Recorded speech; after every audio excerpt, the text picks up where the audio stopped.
Медитация свещената купа. Настани се удобно, затвори очи, поеми бавно въздух през носа и издишай спокойно. Още веднъж и още веднъж. Позволи на дишането постепенно да се успокои и да става все по-дълбоко и по-дълбоко. Усети го в гърдите, усети го в диафрагмата, усети го в утробата,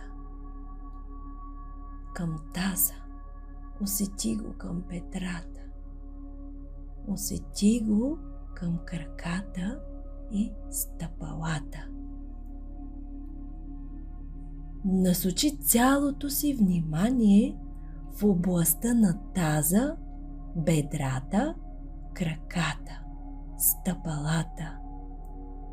Усети тежестта на костите, усети опората на тялото върху земята.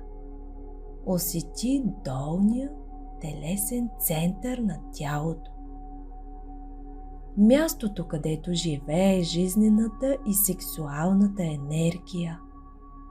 Мястото, откъдето започва движението в живота. Движението на живота. А сега виж как тазът има формата на купа. Свещена купа. Купа, която събира и държи жизнената сила. Виж я, не бързай, усети я. От какъв материал е? Пълна ли е? Празна ли е? Какво има в тази купа? Имаш ли усещане, че е затворена, пробита, счупена? Има ли някакво движение? Или обратно? Всичко е неподвижно. Може да усетиш тежест, топлина, тишина. Позволи си просто да разпознаеш състоянието на тази купа, без да поправяш, без да променяш. Само насочваш енергията, виждаш, осъзнаваш и тя започва да се движи. Задай въпрос с вътрешния си глас към пространството. Какво задържа потока на живота в моята свещена купа? Остани за момент с този въпрос. Може да се появи усещане, може да се появи образ, може би емоция. Или пък просто тишина. Всичко е добре дошло.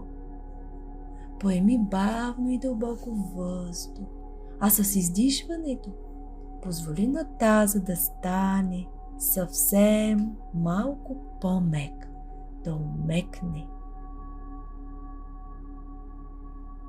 Представи си, че когато вдишваш, тази купа се разширява и когато издишваш, малко се смалява.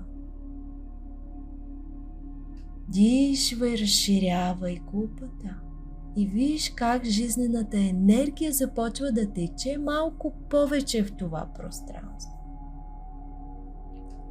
Не се насилвай, а само позволи. И остани още няколко вдишвания с вниманието си в тази зона. И много тихичко, с вътрешния си глас, си кажи: позволявам на потока на живота да се движи в мен. Поеми няколко дълбоки вдишвания. Върни се в пространството на постелката или където се намираш. Раздвижи пръсти, китки. Направи движение, което усещаш, че имаш нужда да направиш, и отвори очи. Когато си готова, премини към следващата практика, а именно арт